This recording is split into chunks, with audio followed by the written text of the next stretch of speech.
Hello po, buenos dias, Espanya, buenos dias. Magluluto ako ngayon ng beef gisada with fresh tomato and pitsay.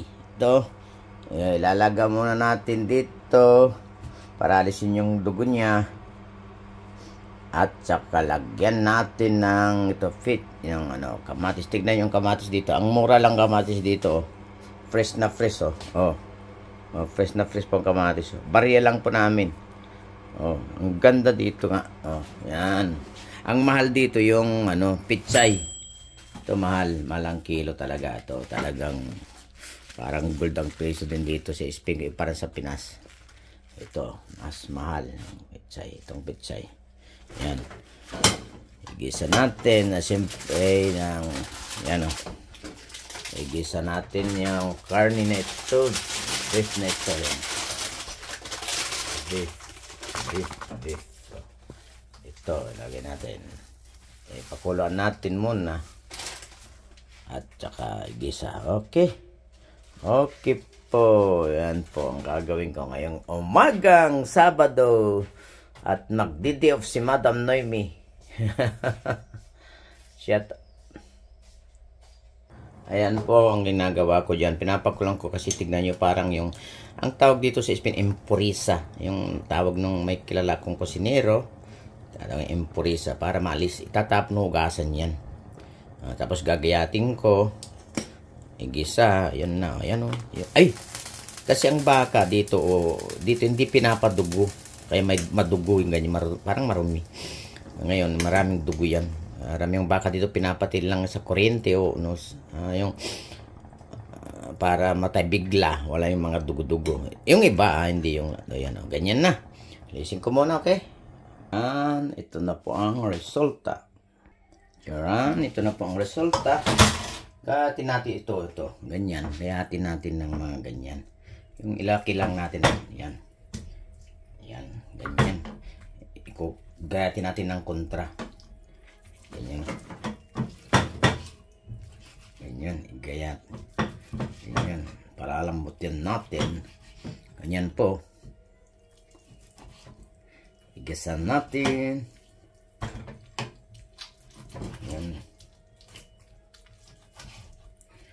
Yan po. Ilitin natin.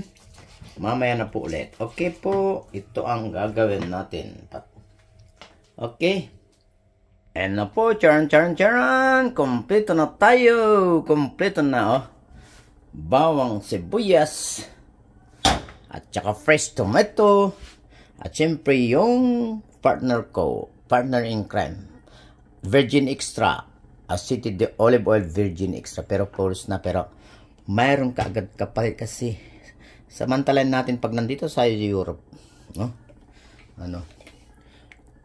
Kasi mura at healthy, kaya hindi ako nawawalan nito ng virgin extra. At syempre yung kunting sidra, yung parang katas ng mansanas na ginawang juice, juice o ano ba. Ngayon ilagay na natin ang olive oil natin. Yan, ito na po. Yan. Tignan ko ang olive oil. Malapot yan. Halos hindi lumilipad yan. Pag olive oil virgin extra. Kahit anong brand basta virgin extra. Huwag hindi natin anong brand. Kung ano yung mura kasi yan. Gawin ko ng marami. Yan po. Igigisa na natin ang luto natin. Pagsabay-sabayan na natin itong sumasagit-sit. Nakikita niyo ang sunog. Naririnig ang sunog yan. Tama, isang sibuyas lang.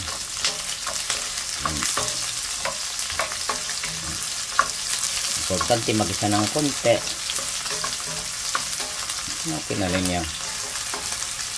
Yan po.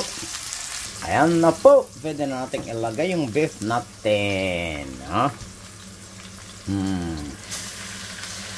Dapat doon ko igigisa isang sabok, pero dyan na lang para hindi na ako hindi na ako maghugas, mayroon maghugas. Dapat igisa ito tapos ilipat na. Okay. Hintayin na naman natin mag-isa at lagay na natin ang ito po. Okay na. Nag-isa na. Lagyan na natin ng Sidra Natural. Ito mansanas ito. Ayan. Lagyan natin ng konti. Ibus na natin to. Ayan. Ibus na natin. Okay. Ibus na natin yan para mag-isa at mamaya ilalagay na natin ang kamatis. Lagyan natin ng paminta, yung maraming paminta. Tapos lagyan natin ng sili, yan. Maraming piminta. Lagyan natin ng sili.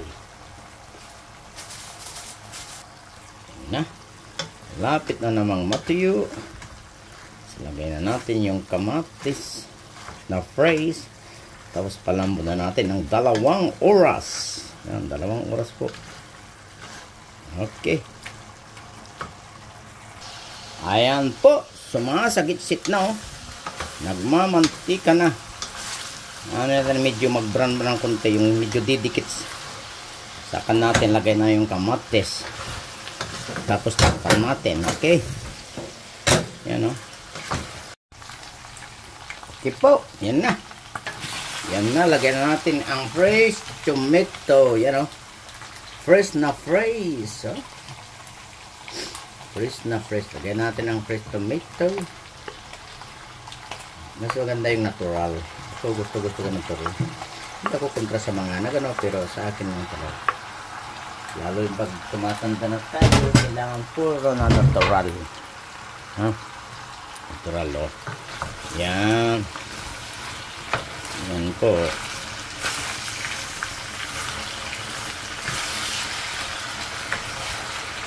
Ayan. Sabay na natin ng brown sugar kasi may para tamis. Mahilig. Alam niyo naman tayo mga Pilipino, mahilig sa mga tamis-tamis. Okay? Yan. Lagyan natin ng brown sugar. Ito brown sugar. Dito ang tawag dito, asukar di kanya. Ang tawag dito, yung kanya, yung tubo. Unas sa Pangasinan, unas. Yung tubo. Sa parking Canarias dito, may bayan dito, island, Canary Island, English, Canary Island. Mainit doon kaya nakapagtatanim sila ng tubo. At sa saging. Popular ang Canary Island sa saging. Okay, para dagdag kaalaman dito sa Spain. Canary Island. Sa Valencia naman, may mga tubigan doon kaya doon nagtatanim ng arroz. Kaya nandoon ng pausang paella, arroz Valenciana, at Valencia Orange. Okay, dagdag kaalaman. Dito po sa Spain. Parang kulang pa yung kamatis. Dagdagan ko pa yata ng kamatis ito. Okay, amigos. Yan na lang. Dagdagan ko pa yata ng kamatis na isang bunto na kamatis. At dagdagan ko na lang, okay? Dinagdagan ko na lang ng kamatis. Maraming kamatis. 1 kilong kamatis na lang yun. 1 kilo at kalahating kamatis. Parang kamatis po. Ganyan. Yan. Okay, mamaya na ulit. Habang nagigisa, gagayatin naman natin itong pitsay natin. Tapanin natin. Yung pitsay natin, okay? Okay po. Ayan na po, lumapot na. Ready na yung pitsay natin. Pinaghiwala ko yung tangkay tsaka yung dahon niya.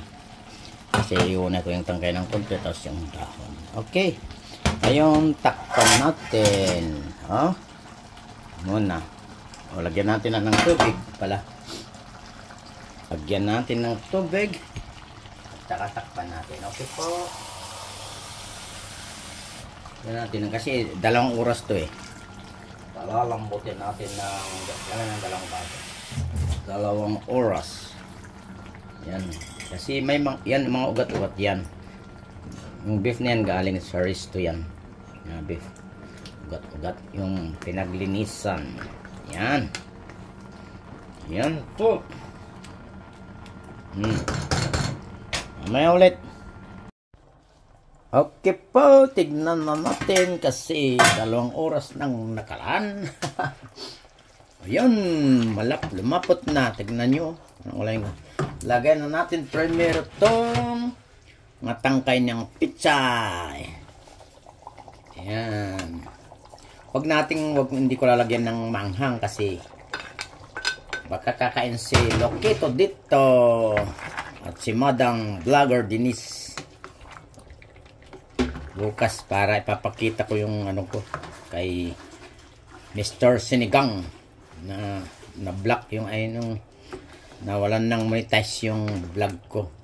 Okay po, tignan natin muna ng ganyan, ha? Tapos ilagay na natin itong natangka ay yung ano niya, dahon, tapos okay na po. Okay, ganyan po, beef gisada con fresh tomate, fresh pichay. Okay. Ayan. Charan. Napalipas na ang 10 minutos. Ilagay na natin ngayon ang dahon niya. Itong luto na ito, parang experiment ko lang. Para magkaroon ng ibang luto na naman. Tingnan ko tong pizza nito. Hindi ko na ginupit na ganyan. Titignan natin ang resulta. Sa susunod, ma-perfect na natin. Okay. Ganyan po ako. Bagong luto ko to, bagong recipe ko to. Ay makita nyo sa vlog ko. Ito, bagong yan, kagayan. Yan, lumubog na. Yan, lulutang yung mga tomate niya. Yan, yun. Wow, bagong recipe ko tong style. Dati parang ginagawang kaldereta, ngayon subukan kong healthy. Nakita nyo kung kadaming tomate ang nilagay kong fresh tomate, tapos itong pitsay, dami rin. Binili ko doon ito sa ito may nagtitinda. May mga mall ditong Spanish o German, yung parang Lidl, German Super Miracle, nagtitinda ng fresh pitsay, pero mas malapit sa amin itong mga Pakistani, mga Indio, din na ako bumili kahapon. Ayan, yan natin. Okay, pa muna natin. Okay po, amiguites, tapos na po ito. Okay, i-off ko na. Ito ang luto natin ngayong araw ng Sabado. Gisada, beef gisada con fresh tomate, fresh pichay, ilagay ko dito. Fresh pichay. Okay. Lagay natin dito. Kukuha na tayo bago tayo magligpit. Okay. Kukuha na tayo dito. Alam natin. May nilagay ko ditong malaki yon. Kasi ito yung parang ugat. Yan. Yan. Ito ng pichay, sabaw. Yan po. Yan, sabaw na masarap itong sabaw. Yan, takpan ko na ito. Ito na yung pagkain ko bago magligpit ito. Okay, dito. Okay po, amigos, hanggang dito na naman ulit. From Espen with Love, kain na po tayo. Yan, ito lagay ko dito. Yan, yan ang pagkain na ngayon sa araw na ito. From Espen with Love, ito cook with love. Luto ng pagmamahal ito. Kaya masarap. Natural lahat. Natural ng tomate, natural na pichay. Okay? Sana hindi kayo magsasawang manood ng vlog ko. Kahit may problema ngayon yung vlog na ito. Okay po. Salamat po. Bye-bye. Love you all.